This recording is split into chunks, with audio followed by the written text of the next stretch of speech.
Welcome to the Bougie Black Brother Network.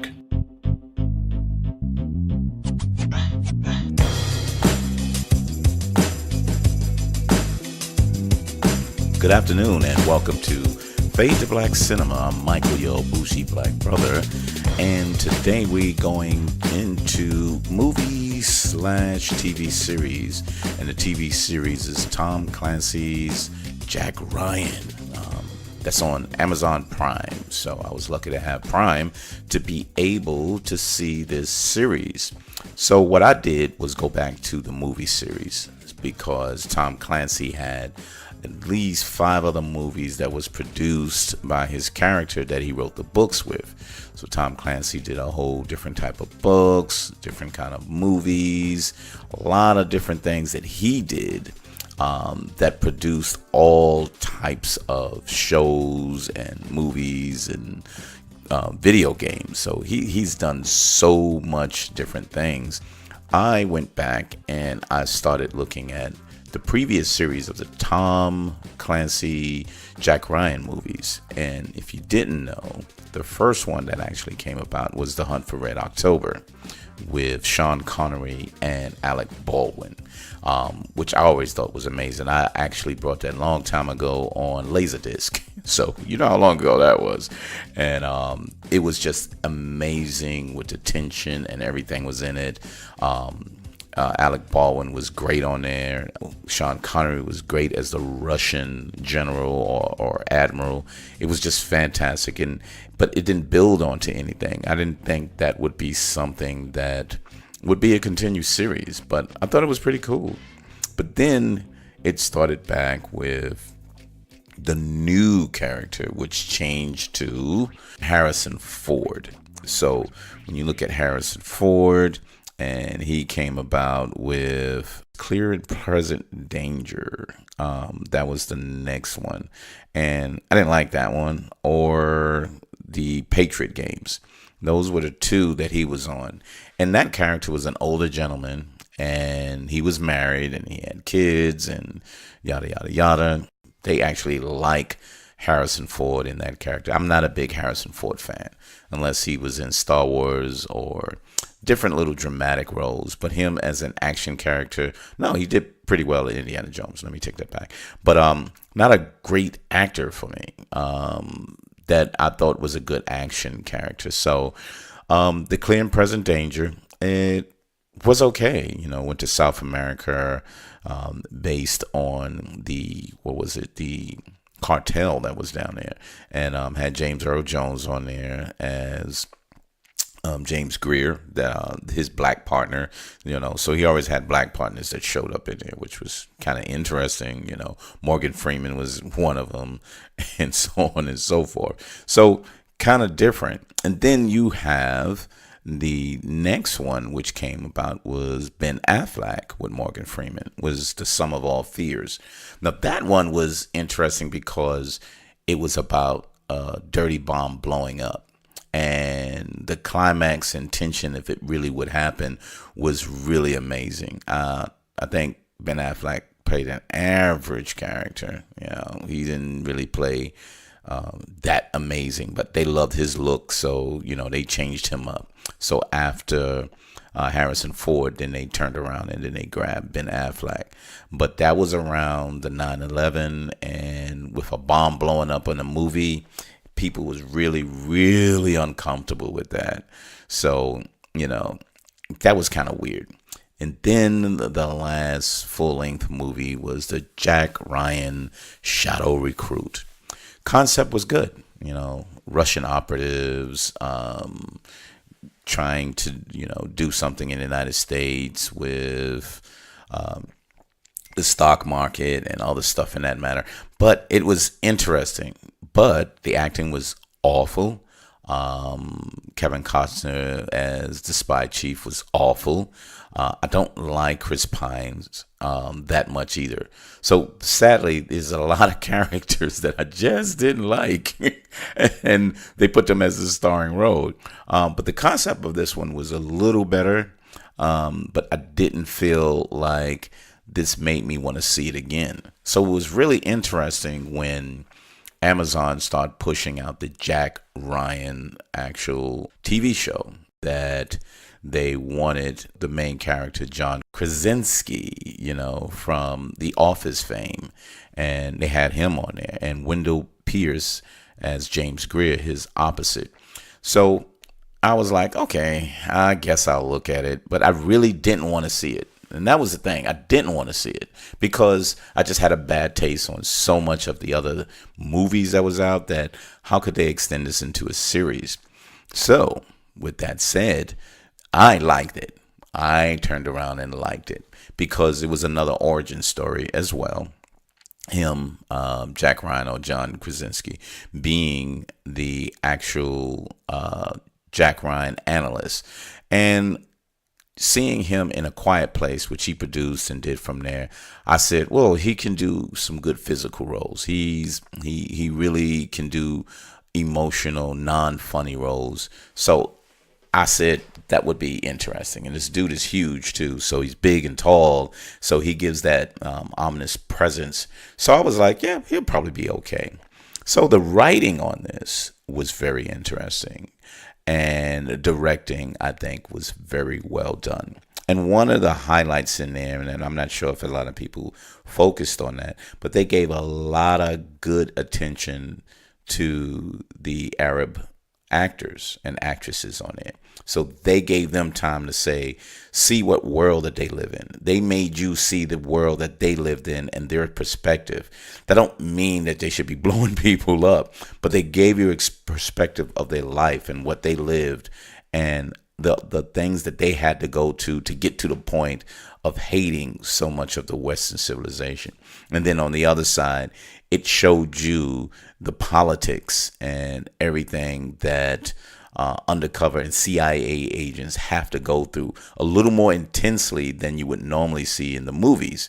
And it was a little kind of cutthroat, backstabbing, a lot of undercover things that made it really, really interesting. So I enjoyed a lot of that portion. And the series helped you to break it down in a slower fashion. And I just enjoyed that. But it basically started off with Jack Ryan studying the money.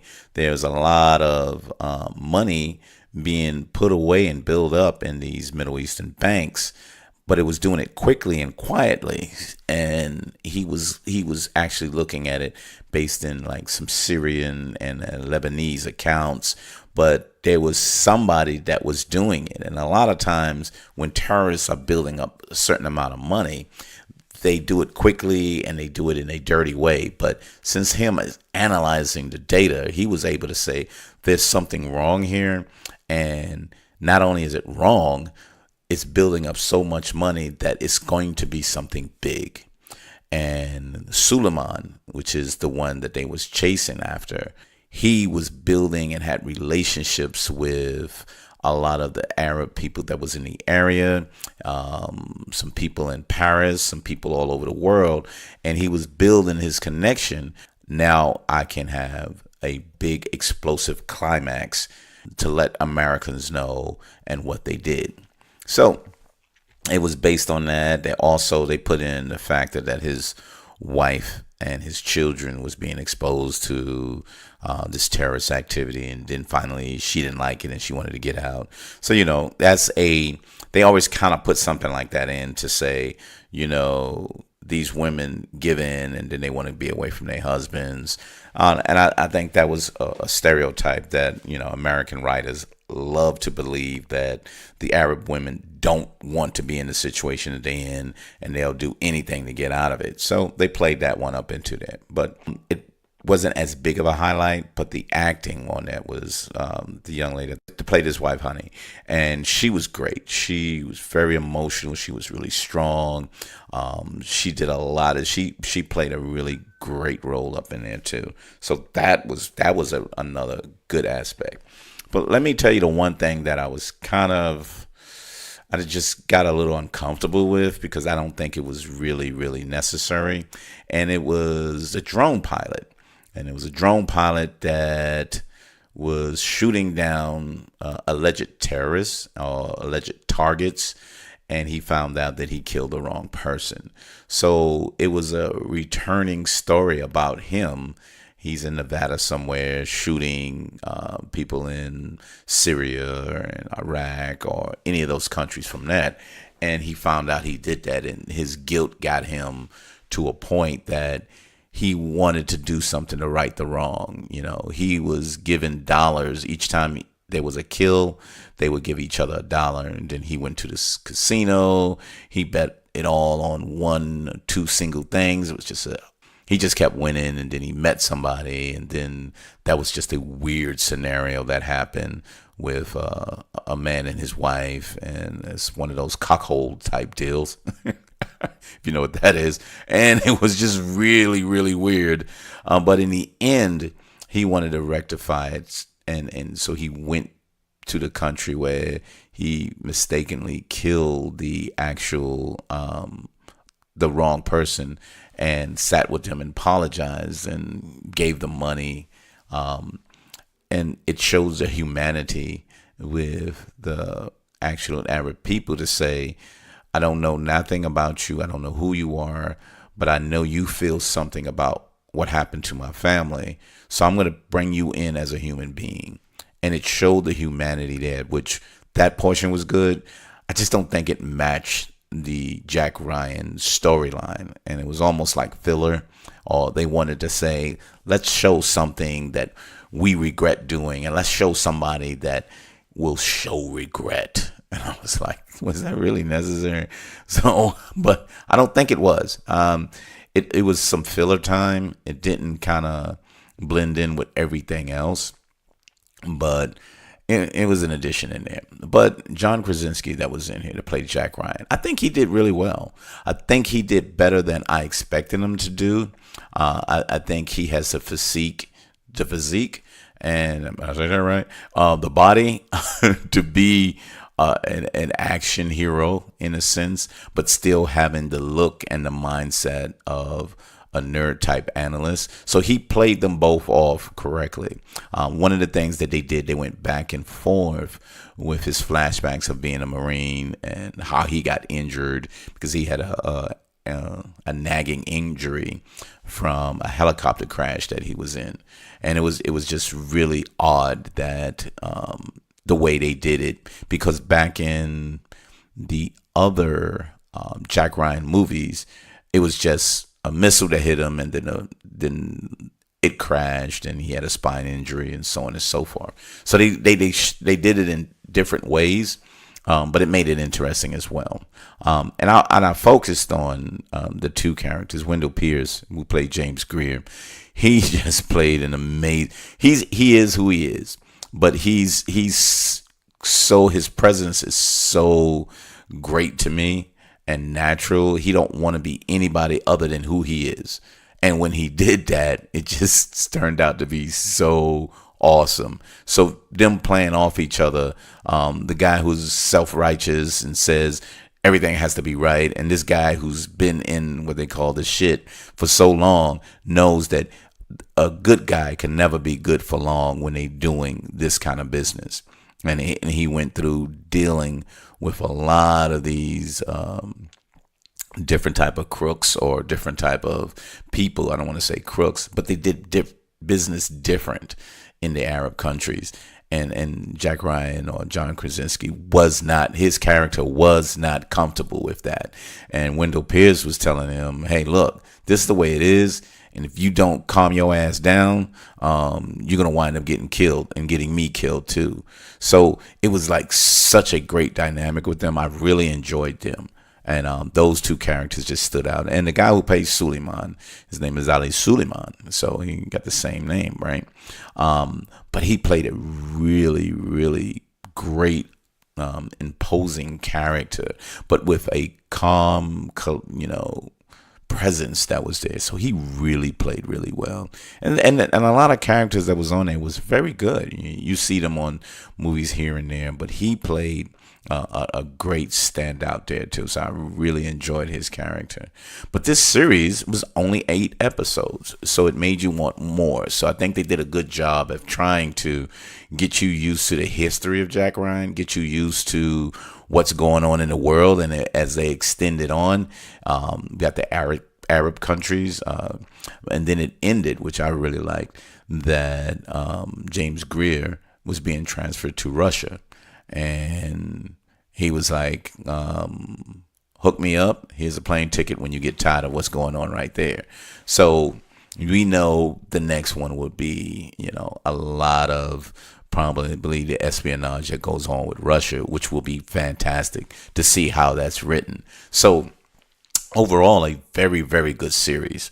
The critics was, hit or miss on this, which was weird for me, because it reminded me of a Homeland without the craziness of the main character. I think her and a lot of the other scenarios in Homeland made it a lot more interesting when you have a person with mental disorder who was brilliant, that was actually tracking down terrorists, and she was just fantastic.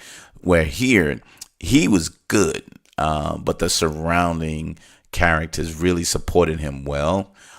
He didn't get a lot of show presence like most main characters, and you was able to get the other characters and establish them, who they were, what they were doing, and their purposes all the way around. So, but overall, a really, really good show. If you really sit down and go through these 8 series and 8 episodes, you'll really see this as pretty good. Like I said, some critics was like, this is like one of the Fox News hard-ons, that they love this patriotic, go kill the Muslims type concept. The other ones was, which I agree on, stated really, hey, look, this is much better than any of those movies that was out previously. It had a lot more depth, and I think because they had the time, it was able to be done really well as also.